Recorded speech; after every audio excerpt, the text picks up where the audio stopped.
Hey, what's up everybody? Chris here, and welcome back to another Proto Tech Tip. Now this week, I'm going to go through some high-level design advice for when you're looking to mount components and/or electronics inside your custom sheet metal enclosures. So, let's get into it.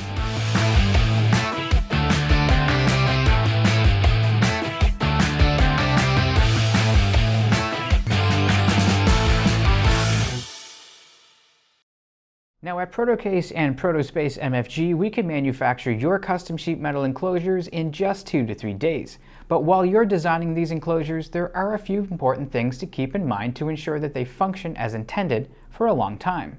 For instance, think about how you're going to fit your components and your electronics inside those enclosures. Proper mounting is key in this respect, as it will ensure that all of the electronics inside are securely fastened, reducing the risk of parts becoming detached or even misaligned.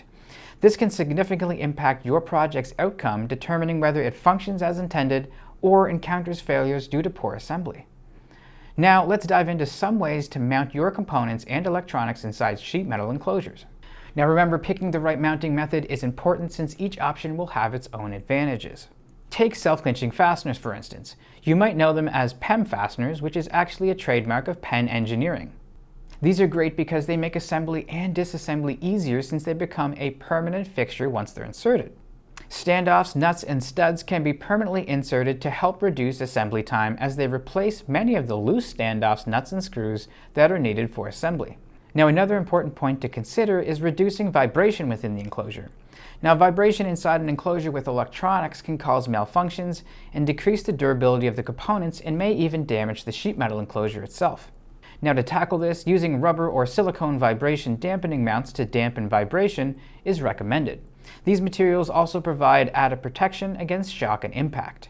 Now, for example, our sister company 45 Drives, provider of high-density storage servers for enterprise and home lab, they use advanced techniques and materials to minimize vibration in their data storage servers.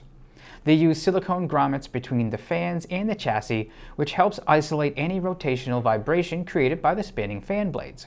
Next, let's talk about cable management. You definitely want to keep all of the wires and cables in your enclosure organized so that they don't interfere with each other or with any other components. Some effective ways to manage cables include adding fasteners, cable trays, or even zip ties.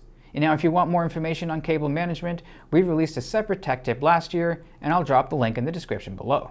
Now, by following these design tips, you can create durable electronics enclosures that will reduce the risk of issues in the long term. If you have a design ready for a custom sheet metal part, bracket, panel, or enclosure, just fill out the request a quote form on our website and we'll get back to you within 1 business day. If you need a quote right away, check out the Instant Quoter tool in my account for a quick price quote in seconds. And that wraps up another Proto Tech Tip video, a decently quick high-level one today. But if you did enjoy this video, please like and share, and stay tuned for more weekly tech tips. Until next time, take care.